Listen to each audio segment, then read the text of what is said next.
My name is George Clayton Johnson. I'm a writer. I've been a writer for 50 solid years. My first movie was Ocean's 11. My last movie was Twilight Zone, the movie. In between Logan's Run, I wrote the premiere episode of Star Trek, and I'm probably famous for that wonderful line, "He's dead, Jim."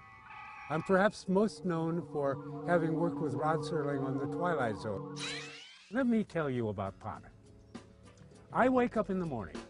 I'm an okay guy. I go to the bathroom. I wash my hands and my face.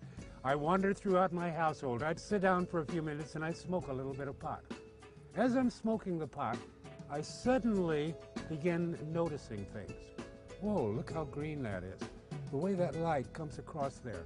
You're suddenly looking deeper into reality than you were before. I keep this up until I get into a state of total mental excitement. If I have an idea, I want to put an exclamation mark on it.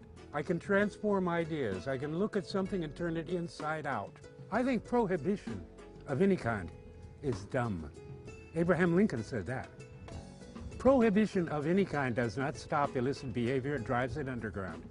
What was before normal behavior becomes criminal behavior. The people that are trying to take away your liberty and your individualism in the name of education and in the name of helping our children, keep the children away from pot, they say. I say the children are the ones that need it the most. Cannabis taught me to be capable of thinking in other categories, not to stay inside the damn box, you know, and to be imaginative about it. When you start to think in other categories, many things that were hitherto impossible become not only probable, but logically inevitable.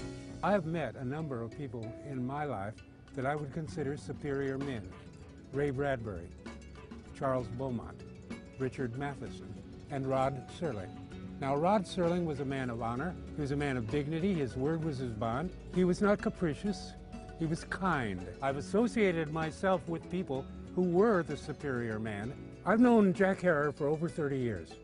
I spent more than 3 or 4 days a week in his presence. The guy is tough as nails and very determined. His wonderful book, The Emperor Wears No Clothes, which I urge you all to get, which is the #1 underground bestseller of all time, is a book about hemp. He has told us about hemp that it is food. It's got 20 amino acids in it, and it only requires about 9 or 10 of them to be a complete protein. Food, fiber, fuel, medicine. It's got oil in it that contains linolenic and linoleic acids, gamma-3, omega oil 3, 6, and 9, vitamin B5, all inside that little hemp seed. There's silk, there's wool, there's cotton, rami, and hemp. Hemp is more absorbent, it's stronger, it's in every way a superior fiber, besides being quite beautiful. Prop 215 is 12 years old now. Prop 215 has legalized medical marijuana in California.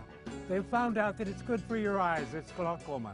It's good for your lungs, it makes you expectorate. It's good for your nerves.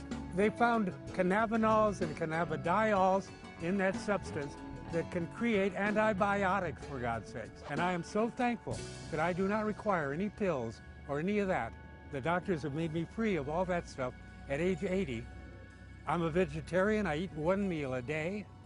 Why should we legalize hemp? Because it's utterly dumb.